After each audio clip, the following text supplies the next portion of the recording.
Q1, how remote viewers see our future. They see it in reverse. If a collective consciousness was the Mayans, as the Mayans can harness enough energy and with a prime directive can use spiritual guides to transcend present time by tapping into the fourth dimension, where present time and the future timeline can be viewed, much like a recorded television,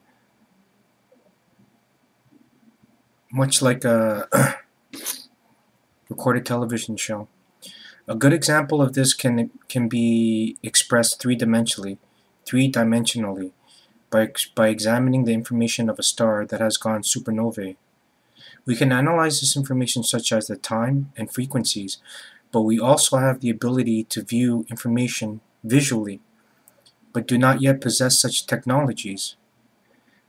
As for information gathering from supernovae stars, it was just not worth it, as the information is compressed, destroyed, and fragmented into too many shredded parts.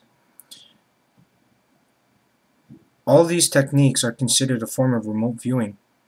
Now this poses a question of alien influence, or perhaps the using of stargates to travel to distant galaxies, where we could remote view our own star system, and more accurately using radio technology, and even tune into all new channels at unspecified times of what would be Orion's past, but Earth's future, even though it is not real time. For example, think that you're in Earth's future, even though it's real time. For example, that you're in New York City, USA, but in London it's forwarded. The time is forwarded in advance, and so is the date, depending on what time it is. But in our solar system, the difference is time. It's only discriminated by the position of the sun, as the real time is the current date.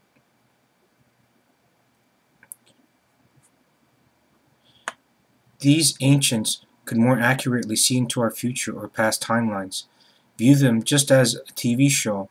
There is no evidence when Armageddon will occur, but current scientific fact does support for the Mayan prophecies. In and around 2008 to 2015, our galaxy will be entering into the Great Galactic Alignment, or scientifically called the Galactic Equinox.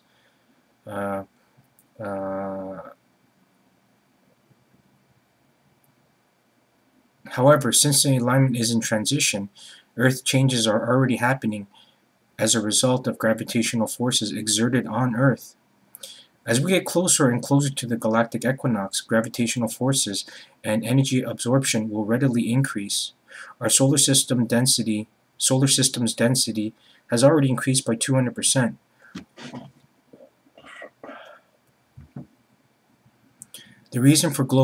These forces are the reason for global warming. The fluctuation of energy are expressed as tsunamis, hurricanes, solar flares, which is the cause for global climatic chaos.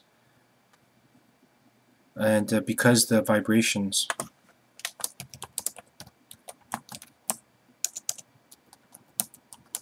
is increasing,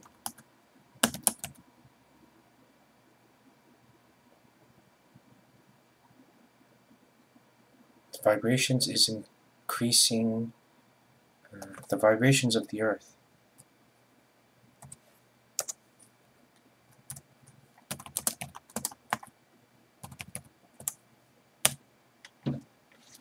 Is increasing overall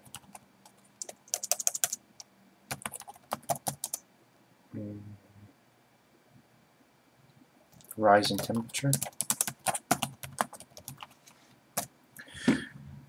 During the passing of the galactic equinox, the Earth will take advantage of the tremendous amount of energy available and attempt to stabilize its current wobbling, or its centrifugal,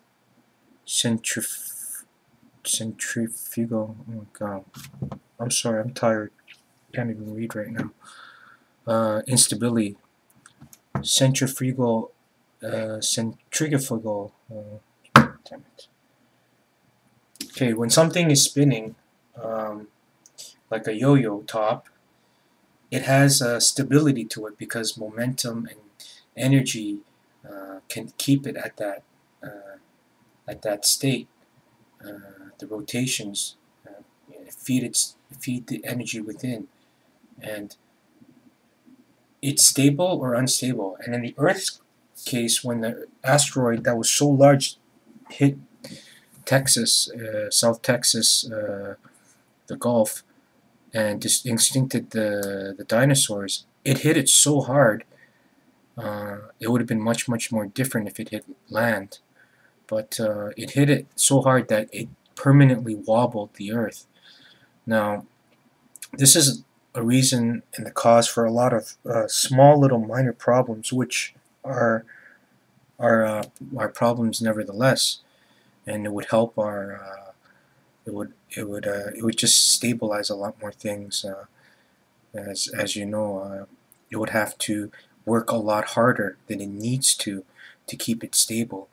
The Earth, because it's all mathematics, it's all gravity, it's all forces of negative and positive energy, and to do those things requires energy.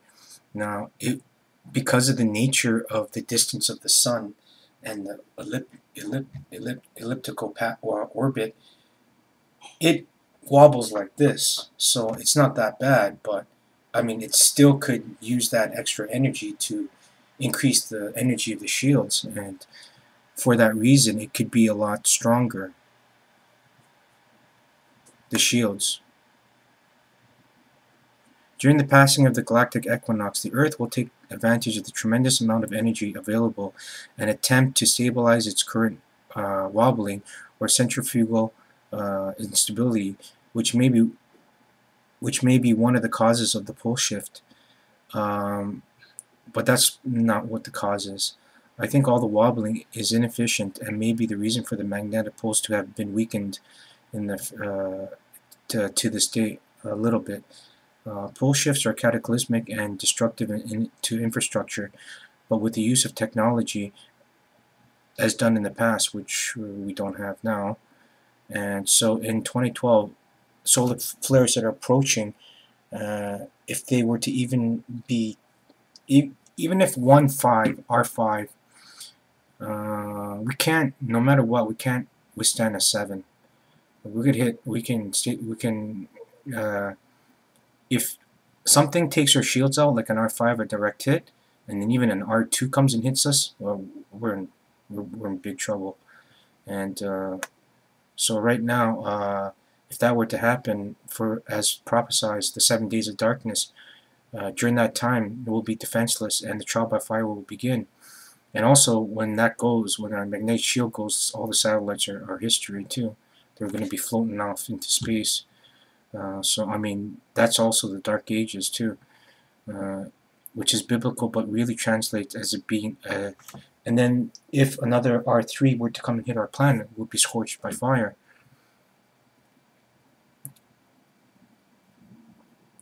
So we do need a shield, and we do have a shield. We have a battery that will uplink and amplify the current shield, but to be really successful, we need a deflector shield. And what that deflector will do is, instead of, you see, if you have a shield, if you guys ever watch Star Trek, and their shields at 100, and they get hit, it still shakes the ship, and sometimes from the internal shock waves, it blows up the computer. So you see them flying around everywhere, and things exploding because the what is that called? That energy that it causes shock waves. The shock waves causes destruction. So I mean, if it were to do that to like the sea or to the ocean, then there would be tsunami, earthquakes, and that's what we have, and that's what we only have. And I mean, it's good enough, But I mean, what we really need is a deflector shield. So you have the shield inside here, which Star Trek does utilize, and that deflector stays outside of it. So, I mean, that's the reason why when they're traveling through space, no rocks can damage the titanium,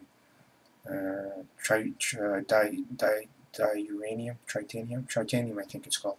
So that's what we need, because as soon as it comes, it just bounces it right out, and that's what we need, and that's what we need to borrow. And I think it's necessary that we ask for this technology if they are willing to give a technology to us. Then we would sustain no damages, like absolutely zero. There is another method, but that won't work either. I mean, it's already been proven in Armageddon, the movie, Bruce Willis, and I think Ronald Emmerich, that if you were to shoot at it, it would just make a lot of the small ones, which would be worse. And so that's what's going on right now.